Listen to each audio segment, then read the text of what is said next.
Boa noite, meus irmãos. Nós vamos dar continuidade, então, ao nosso estudo do domingo passado.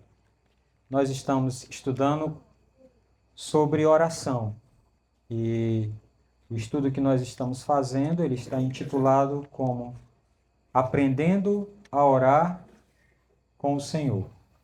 Então, quero que você abra a sua Bíblia em Lucas, capítulo 11. Nós vamos fazer a leitura apenas dos versículos de 1 a 4. Lucas 11, de 1 a 4 diz: De uma feita estava Jesus orando em certo lugar. Quando terminou, um dos seus discípulos lhes pediu: Senhor, ensina-nos a orar, como também João ensinou aos seus discípulos. Então ele os ensinou: Quando orardes, dizei: Pai, santificado seja o teu nome. Venha o teu reino. O pão nosso, dá-nos hoje.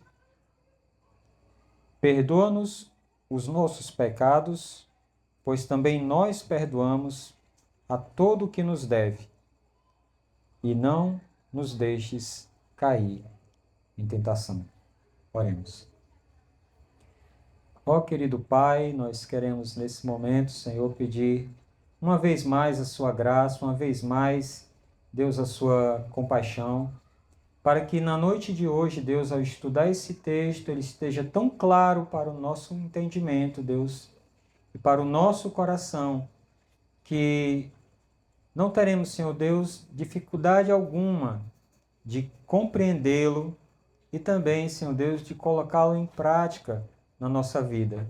Sabemos que a oração, Senhor, ela não é para informarmos a Ti as coisas que nós precisamos, mas é aquele processo pedagógico, aquele ensino prático que o Senhor deu ao homem que procura, Senhor Deus, te conhecer e ter um relacionamento real contigo, de que existe esse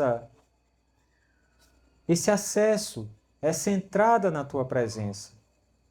E que, ó Deus, a oração por si só, Deus, já é, Deus, uma bênção, pelo fato de nos colocarmos, Senhor Deus, em comunhão contigo, em determinado momento do dia, em determinada ocasião, ó Deus, da semana.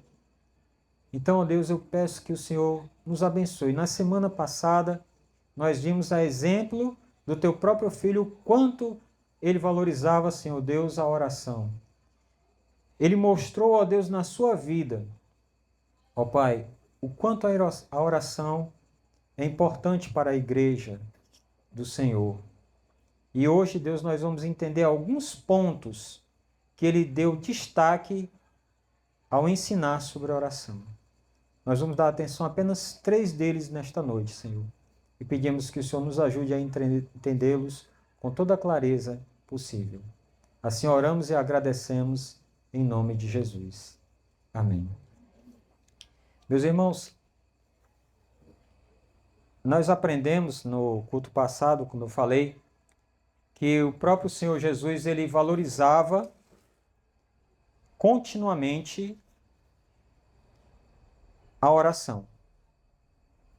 Ele procurava estar presente com as pessoas, pregar o evangelho às pessoas, até curar as pessoas das suas enfermidades, libertá-las dos espíritos imundos, mas ele procurava também orar ao Senhor.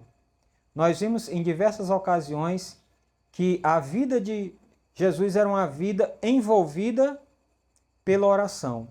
E nós aprendemos só pelo exemplo dele que é importante orar, que o muito trabalho não justifica a negligência à oração, que a importância de certos assuntos exige noites inteiras de oração, que a oração deve vir antes da evangelização e que a oração revela o reino de Deus em poder a nós.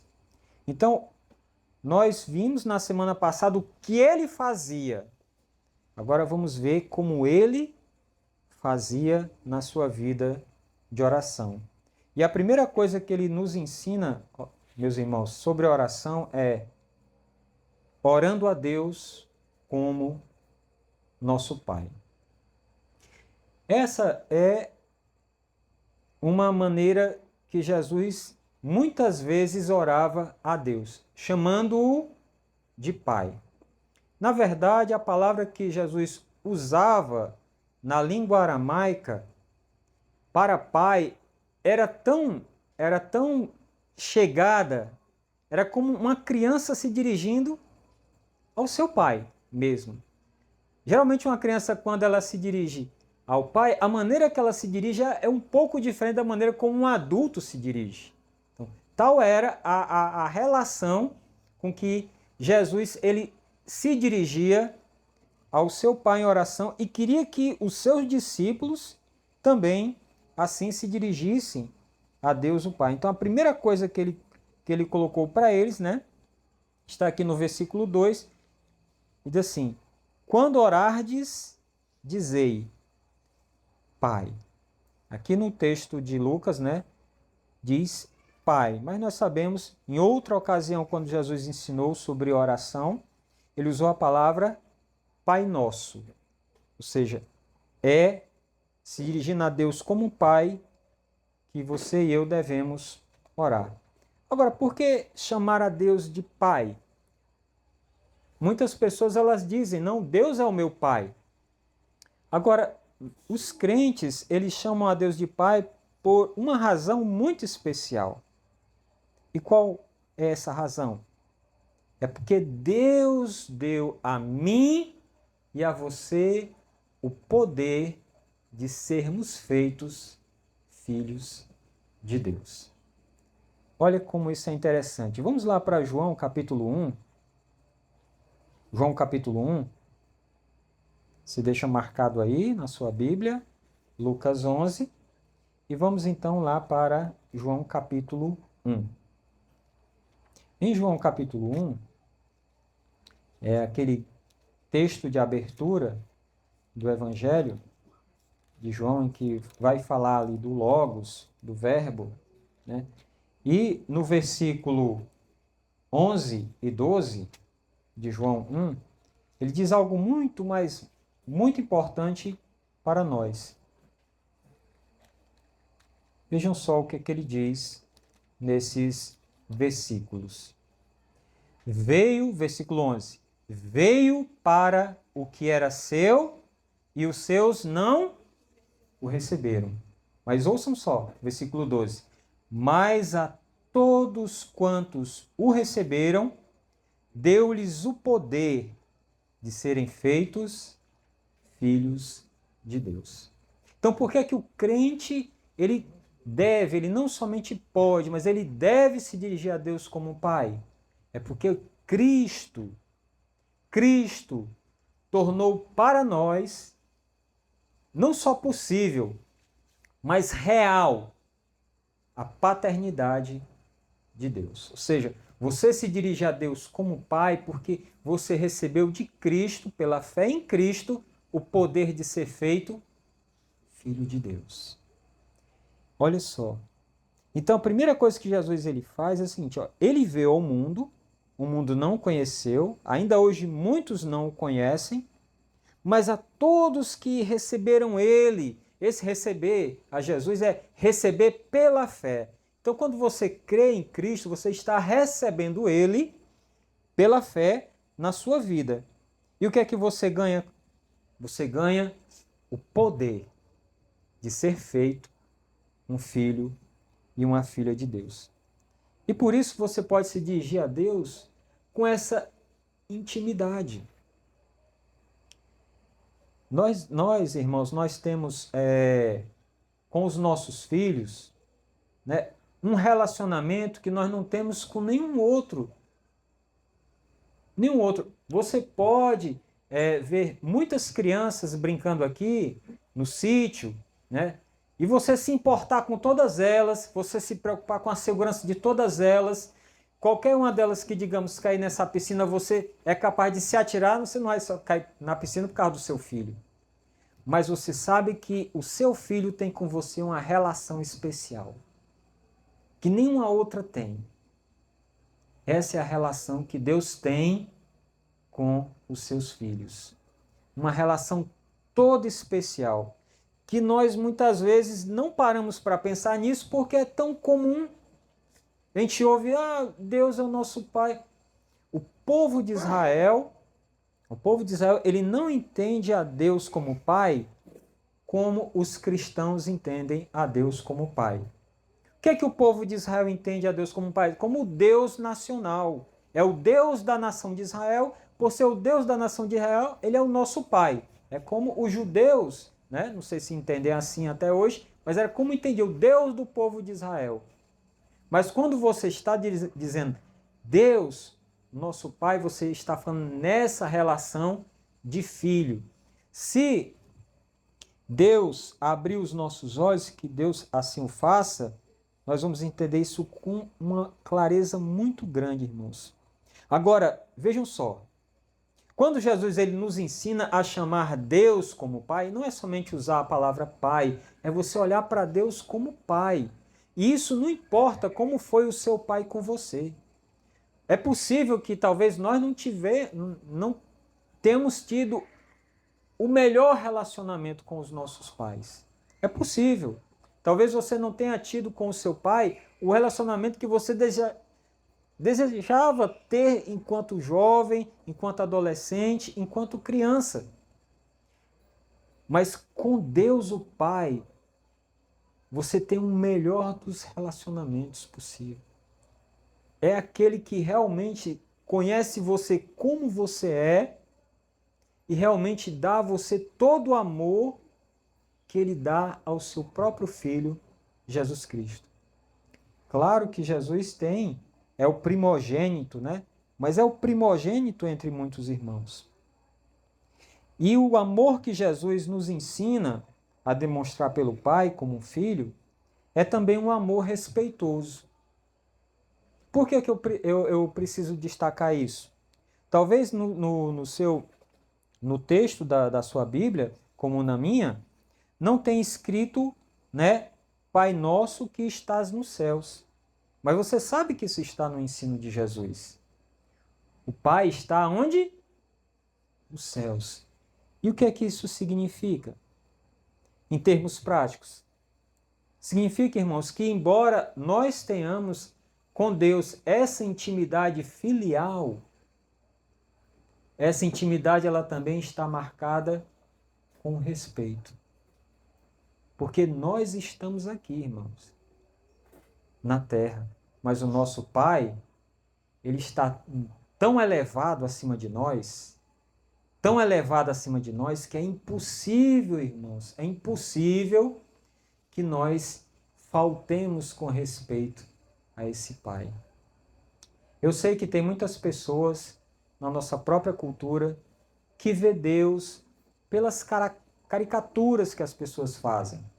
Né? Às vezes as pessoas fazem aquela caricatura de Deus, né? Daquele velhinho, barba longa e branca, né? Que está ali sentado na nuvem, né? Ou seja, às vezes cria nessa caricatura uma imagem de Deus, né? Que Deus, ele, enfim, uma pessoa que a gente tem mais pena, né, do que realmente o respeito, realmente o temor. Mas Jesus, ele ensina, olha, Deus é o nosso Pai, mas ele está nos céus. Por ele estar nos céus, eu aproximo de Deus, eu oro a Deus, mas sem aquela irreverência. Isso aqui eu vou falar mais à frente, quando a gente tratar da primeira coisa que Jesus vai falar em seguida. Sem aquela irreverência que é muito própria da geração desses tempos. Muitas pessoas elas perderam realmente o senso de quem é o Senhor. Portanto, ore a Deus chamando-o de seu Pai. Não é errado chamar a Deus de Pai. Pai é o nome com o qual Deus mais deseja ser invocado por nós. Reconheçamos, porém, que nós estamos na terra e Ele nos céus. Então, a primeira coisa é essa: eu amo a Deus como meu Pai, eu me dirijo a Deus como meu Pai, mas eu sei que meu Pai não está no meu nível. Eu sei que meu Pai, por mais que Ele me ame, por mais que Ele seja meu amigo, por mais que Ele seja o meu defensor, Ele não está no mesmo nível que eu estou. Ele está acima, mas infinitamente acima do que eu sou capaz de pensar, do que eu sou capaz de conceber. Então, dito isso, irmãos, quais foram os pedidos que Jesus nos ensinou a fazer quando orarmos? A oração ensinada por Jesus aos seus discípulos contém pedidos que temos de fazer a Deus em nossas orações. Por quê? Os discípulos disseram: Senhor, ensina-nos a orar. É Jesus. Quando orardes, dizei, ou seja, digam essas coisas ou incluam esses pedidos nas suas orações. Pai, né? Santifica o teu nome. Irmãos, só ainda voltando à questão da oração, eu sei que talvez, não sei se aqui todos nós fomos católicos, alguém que não foi católico, que é cristão desde berço? Pronto, a Tamis, né? Alguém mais além de Tamis? Ninguém. Pois é, no catolicismo, o que nós aprendemos sobre o Pai Nosso é uma oração que nós temos que recitar. E nós aprendemos, e não aprendemos só o Pai Nosso, a gente aprendeu o credo como uma oração também, e o credo é como se fosse uma confissão de fé resumida, mas nós aprendemos também como uma recitação. Mas em relação ao Pai Nosso, o que nós devemos entender é que, primeiro, que Jesus não disse essas palavras para que nós fiquemos recitando elas. Não é pelo número de vezes que você vai recitar o Pai Nosso que Deus vai ouvir a sua oração. Até porque algumas coisas que você vai pedir a Deus podem não estar na oração do Pai Nosso. Algum pedido que você vai fazer pela saúde de uma pessoa, né, pela recuperação de uma pessoa que está hospitalizada, pela sua própria segurança em fazer um serviço numa área arriscada da cidade. Ou seja, há pedidos que você vai sim incluir na sua oração. Então, o Pai Nosso, ele é como que um sumário das coisas que não devem faltar na nossa oração. E uma das coisas que Jesus disse que nós devemos orar pedindo a Deus é justamente por essa que ele diz aqui, né, em Lucas 11. Santificado seja o teu nome. O primeiro pedido é a santificação do nome de Deus. E eu preciso só explicar isso mais um pouquinho. Quando você fala assim, santificado seja o teu nome, não é uma questão de você estar preocupado com o nome de Deus, seja o nome que você aprendeu que é o nome de Deus. Tem algumas pessoas que ainda hoje, elas se dirigem a Deus por um nome específico, porque, não, esse é o nome de Deus. É quase como se ela usasse um outro nome, ela estivesse se dirigindo a um outro Deus. É como se na mente dela, o mundo ele estivesse povoado de deuses, e que para você orar ao Deus certo, você tem que usar o nome dele. Para mim, isso parece mais um politeísmo, seja romano, seja grego, seja qual for. Porque quando uma pessoa orava a Zeus ou a Júpiter, é porque ela dizia, não, estou orando a Júpiter para que a minha oração não vá, digamos, para a Afrodite ou para Hermes, ou seja, para qualquer outro deus. Mas nós sabemos, pela palavra, que há somente um Deus verdadeiro. Então, quando você se dirige a ele e se dirige pelo nome Pai, significa que você está se dirigindo à pessoa dele. Então, a santificação do nome de Deus significa o quê? Significa orar para que o nome de Deus ou a pessoa de Deus seja separada do mal e do erro que é cometido no mundo. E sabe, irmãos, que acontece às vezes sem a gente nem perceber. Às vezes acontece diante de nós, às vezes acontece assistindo a TV, você vê a maneira como as pessoas se referem a Deus. As pessoas, elas não sabem que Deus é santo. É como se a santidade de Deus fosse algo completamente ignorado por elas. Elas sabem que Deus é poderoso, mas elas parecem não entender que Ele é santo. Irmãos, talvez uma coisa bem emblemática, e alguns de vocês podem lembrar, uma vez naquelas câmeras escondidas, em que uma pessoa estava pagando propina ou recebendo propina, em que estava vendo aquela sujeira, e no final de que um estava recebendo, outro estava pagando a propina, eles pegaram e se levantaram e fizeram uma oração. Não sei se alguém lembra dessa imagem. Ou seja, é como se aquelas pessoas estivessem, e provavelmente estavam, agradecendo a Deus pela realização daquele ato de corrupção. A pessoa pensa que por ela ter conseguido a propina, ou pense em qualquer outra coisa, pelo fato dela ter conseguido, significa que Deus estava aprovando aquilo que ela estava fazendo. E quantas pessoas fazem coisas, não precisa ser criminosas, mas coisas que, perante a lei de Deus, são pecados e elas acreditam que Deus está aprovando aquilo. Será, irmãos, que nós mesmos temos um conceito deficiente da santidade de Deus? De pensar que eu estou fazendo uma coisa e só porque eu consegui aquela coisa significa que Deus está aprovando as minhas ações ou as minhas palavras? Será que eu preciso recuperar aquela visão que o profeta Abacuque tinha? O profeta Abacuque ele tinha uma visão tão grande da santidade de Deus que quando Deus falou que ia enviar os babilônios contra o povo de Israel que estava na sua franca rebeldia contra Deus, ele disse: Senhor, o Senhor é tão puro de olhos que o Senhor não pode contemplar o mal. Aí você pensa, irmão, em todas as maldades que acontecem nesse mundo, e Deus, vou usar essa palavra porque fica mais claro de você entender, não é nenhuma irreverência a Deus. Mas Deus é obrigado a ver.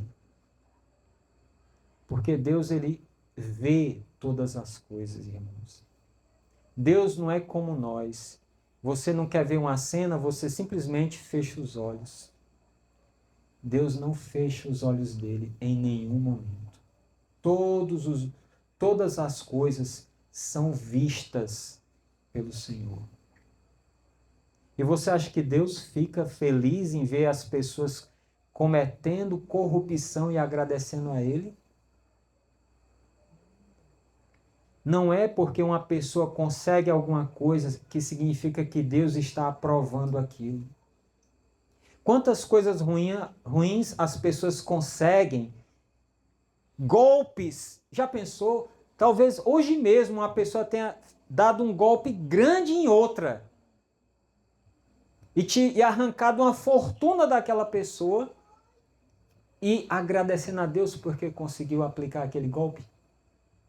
Será que uma pessoa dessa ela tem um senso da santidade de Deus? Será que essa pessoa ela sabe o quanto Deus está separado do mal? Então esse é um dos motivos, irmãos, que nós devemos colocar em nossas orações. Para que o nome de Deus, e não é um nome próprio, é a pessoa de Deus. É a pessoa de Deus. É pedir a Deus, Senhor, dê a essa sociedade, dê à tua igreja no Brasil um senso da tua santidade. Entender que não é a fúria do Senhor, não é a fúria. As pessoas não têm que pensar em Deus assim, morrendo de medo dele. Deus ele falou ali no Monte Sinai e até Moisés estremeceu.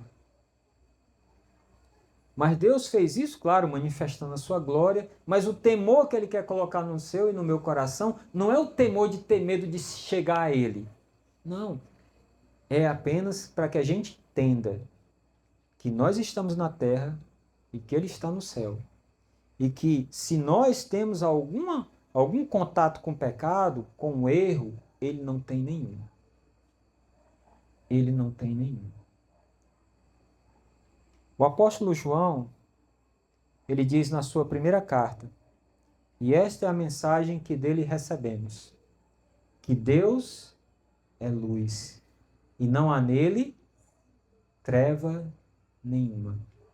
Se alguém pensa que Deus, ele é bom em uma hora, e ele é mau em outra hora, essa pessoa ela tem que rever os conceitos teológicos dela, e olhar para o Novo Testamento. Se ela não consegue perceber no Antigo, vá no Novo. No Novo está claro. No Novo está muito claro quem é o Pai que nós oramos. E como Jesus ele coloca aqui, a primeira coisa que ele fala, que na nossa oração devemos nos importar é com quem? Com Deus e com a santidade, o conhecimento dele entre as pessoas. A segunda coisa que ele fala ainda no versículo 2, logo após a santificação do nome do Pai, é: venha o teu reino. O segundo pedido a fazermos em nossas orações é a vinda do reino de Deus. Agora, o que o Senhor nos ensina ao dizer: venha o teu reino? Ele significa dizer o seguinte: que oremos pela vinda do reino de Deus sobre a terra.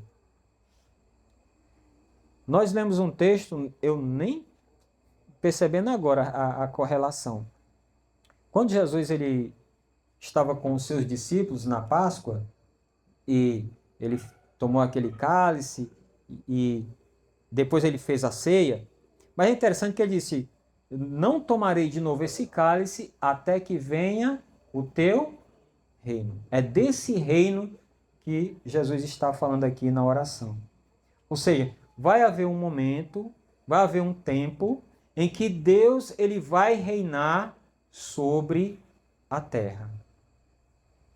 Ou seja, essas coisas que eu e você vemos, essas coisas que marcam o mundo, o sofrimento, a injustiça e todas essas coisas ruins que você está cansado de ouvir, seja pela TV, seja pela internet, ou até em conversas, né? Isso aí que cada dia traz no nosso coração sempre um desejo maior: Senhor, que o Senhor Jesus volte logo. Isso que nos faz pensar: não, eu quero logo que o Senhor venha. Esse mundo está... O que está faltando? Eu acho que já está assim, a medida, pense assim numa taça cheia. Pense numa taça cheia, né? Uma pessoa enchendo uma taça, enchendo uma taça, enchendo uma taça, e você começa a ver que está enchendo tanto que já vai transbordar. E eu olho assim para o mundo assim, eu acho que está nesse nível, está nesse nível, está nesse nível. Pois um dia, nada disso vai mais ser visto nessa terra. Eu fico até me perguntando como será esse mundo? Porque desde o nascimento até a morte, o mundo que nós conhecemos é esse. Meu Deus, como é que vai... Quer dizer que vai ter um momento que isso vai acabar? Vai ter um momento que isso vai acabar. Ou seja, um momento quando a terra ela vai se encher de justiça, paz e de outras bênçãos tão ansiadas por nós. Irmãos, nós, como crentes, nós não devemos ser estoicos. Por que eu estou falando estoicos? O estoico, ele era tem algumas coisas admiráveis no estoicismo.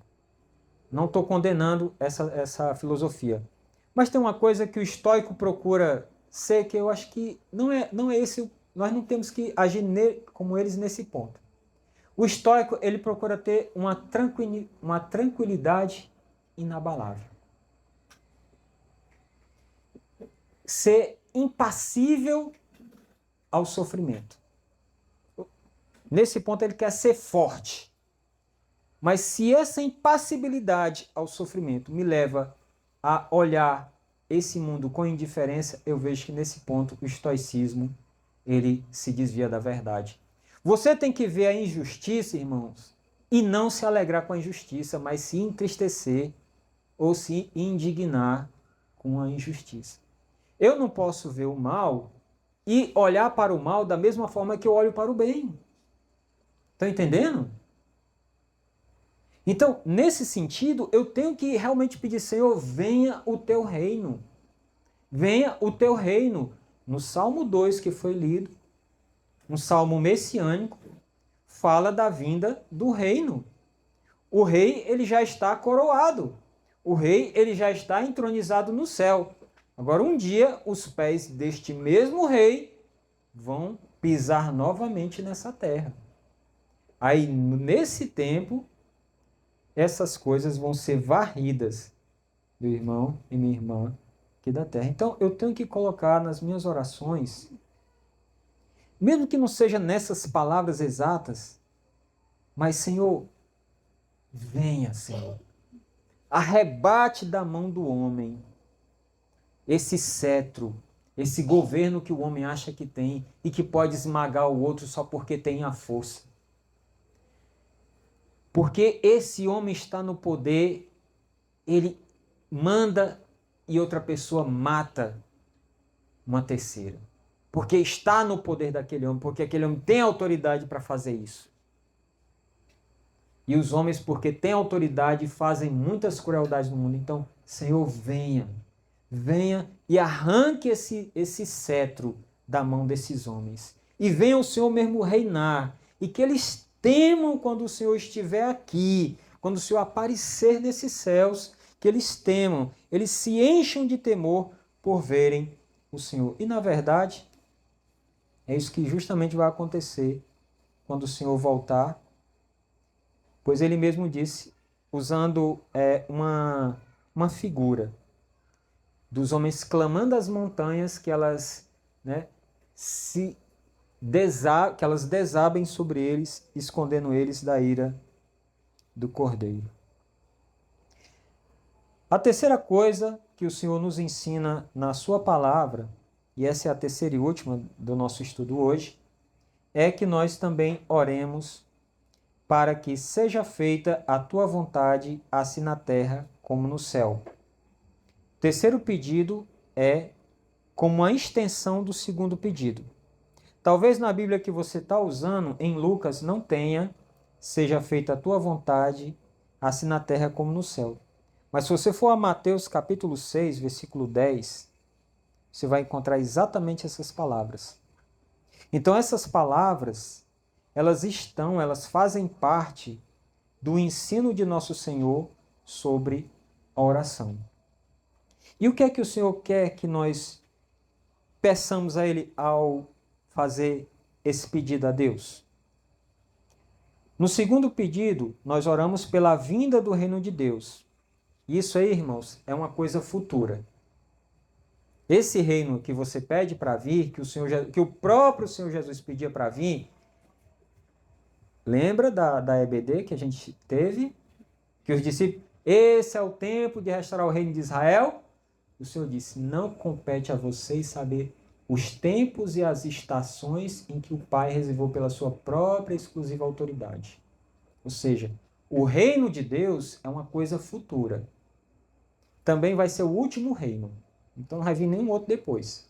Então você está mais para frente, lá para o futuro. Então o Senhor vai permitir acontecer no mundo o que o Senhor permitiu acontecer no Egito, o que o Senhor permitiu acontecer em Canaã, que é, deixa, meu filho, deixa a humanidade se aprofundar no que ela ama, nas coisas que ela aprecia e que violam a minha lei. Deixa o homem cometer a maldade. Deixa o homem seguir o seu próprio coração ou os seus próprios olhos. Um dia eles vão prestar contas. Então esse dia ele está lá no futuro. Mas e no presente? No presente é justamente isso. Seja feita a tua vontade, assim na terra como no céu. Então, o terceiro pedido é orarmos pela realização da vontade de Deus na terra, como ela, a vontade divina, é realizada no céu. No segundo pedido, nós temos que fixar os nossos pensamentos no reino que há de vir. E no terceiro, os nossos pensamentos devem se fixar na terra e esperar no presente a realização da vontade de Deus. No céu, a vontade de Deus é realizada da forma como ela deve ser realizada. Então, o que isso significa, meus irmãos? Como vocês acham que a vontade de Deus é realizada no céu? Pega aqui. Será que a vontade de Deus ela é realizada parcialmente no céu? É realizada discricionariamente no céu? Ou seja, eu escolho as coisas em que eu quero fazer para Deus. E quando eu falo as coisas que eu quero fazer para Deus, eu tenho uma revelação de Deus, é a revelação da sua vontade, não é uma coisa que saiu da minha cabeça. É a revelação da sua vontade que eu tenho pela palavra registrada dele. E como eu devo fazer? E como eu devo realizar essa vontade? É discricionariamente? Ou seja, é de acordo com a conveniência e a oportunidade? Não. É como ela é feita nos céus. Como é que eu aprendo, irmão? Imagine o céu. Como é feita a vontade de Deus lá no céu? É assim que ela deve ser feita aqui na terra. A vontade de Deus ela tem dois lados. Ela tem o lado de Deus e tem o lado dos homens e dos anjos. E talvez fique mais claro se a gente pensar na questão dos anjos. Eu queria convidar você para abrir no Salmo 104. Vamos lá para o Salmo 104. No Salmo 104, nós temos aqui uma descrição da vontade de Deus sendo feita em meio aos seus anjos. No Salmo 104, no versículo 4, diz assim: Fazes a teus anjos ventos e a teus ministros labareda de fogo. Ou seja, Deus, ele mostra aqui que ele faz a vontade dele através dos seus anjos. E aqui ele usa essas figuras, né? Faz dos teus anjos ventos e dos teus ministros, como ele diz aqui no versículo 4, labaredas de fogo. Ou seja, os anjos, eles podem servir a Deus como ventos e ele pode servir a Deus como labaredas de fogo. Ou seja, você está vendo aqui Deus executando a vontade dele através dos anjos. Os anjos como instrumentos de execução da vontade de Deus. Agora, veja só como é que esses anjos, eles fazem ainda mais essa vontade. Você vai no Salmo 103, que é o salmo anterior, e veja o que é que ele diz no versículo 20 e no versículo 21. Bendizei ao Senhor todos os seus anjos, valorosos em poder, que executais as suas ordens e lhe obedeceis à palavra. Bendizei ao Senhor todos os seus exércitos, vós, ministros seus, que fazeis a sua vontade. Então, os anjos, meus irmãos, eles obedecem a Deus. Eles obedecem a Deus e aqui você vê que fala de mandamentos, fala de palavra e fala de vontade. Então, o salmista aqui, que é um salmo de Davi, ele diz: anjos de Deus, louvem a Deus, bendigam ao Altíssimo, vocês mesmos, vocês que são valorosos, vocês que são grandiosos, vocês que estão muito acima de nós, mas que ainda assim obedecem à vontade de Deus, se dispõem a servir a Deus, se colocam como perfeitos servos de Deus. Então o que é que Jesus ele quer de nós, meus irmãos? Ele quer dos seus discípulos. Ele quer que a nossa vontade, ela esteja em harmonia com a vontade de Deus.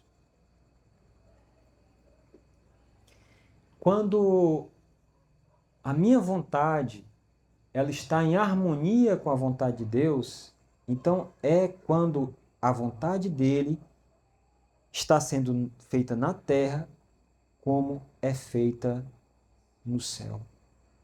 Ou seja, é procurar essa harmonia, meus irmãos, em realizar a vontade de Deus. A vontade revelada, não é a vontade imaginada, não é a vontade, a suposta vontade de Deus revelada, mas é a vontade que você percebe nas Escrituras, na sua própria leitura, você é capaz de conhecer essa vontade.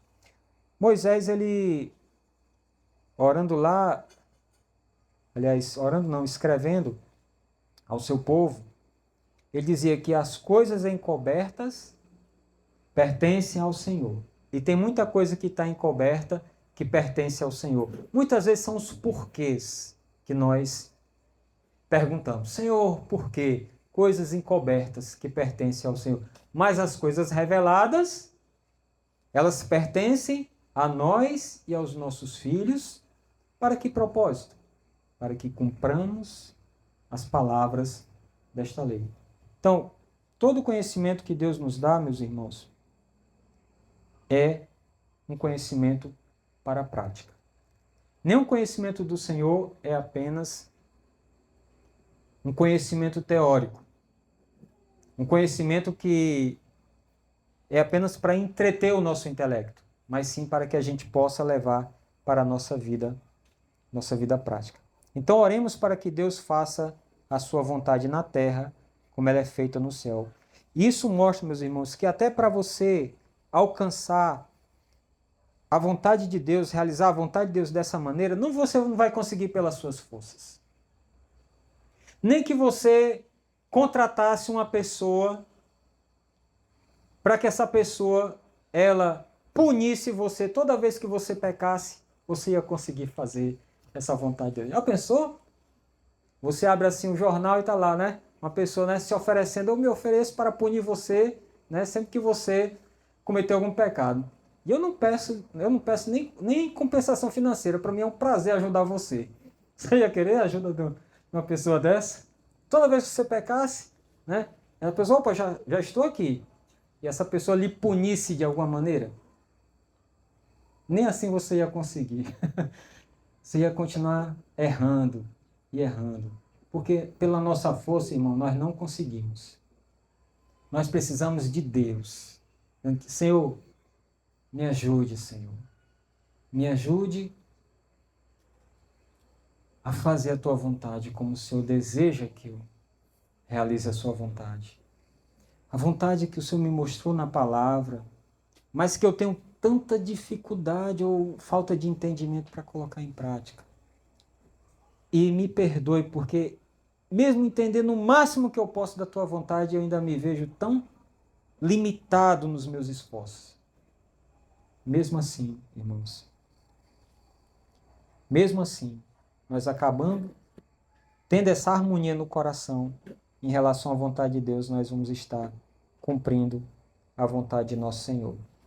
Certamente não houve homem na terra que orou pela santificação do nome do Pai, que pediu a vinda do reino do Pai e que também pediu que a vontade do Pai fosse feita na terra como no céu, mais do que Jesus. Ele fez isso no seu ministério durante a sua vida terrena. E certamente ele deseja que nós façamos isso. O Senhor nos ensina a fazer esses 3 pedidos, muito importantes, quando orarmos ao nosso Pai, que está nos céus: a santificação do seu nome, a vinda do seu reino e a realização da sua vontade na terra como no céu. Se nós queremos orar como o Senhor ensinou a seus discípulos, temos que nos importar primeiro com as coisas que Deus quer que nos importemos primeiro.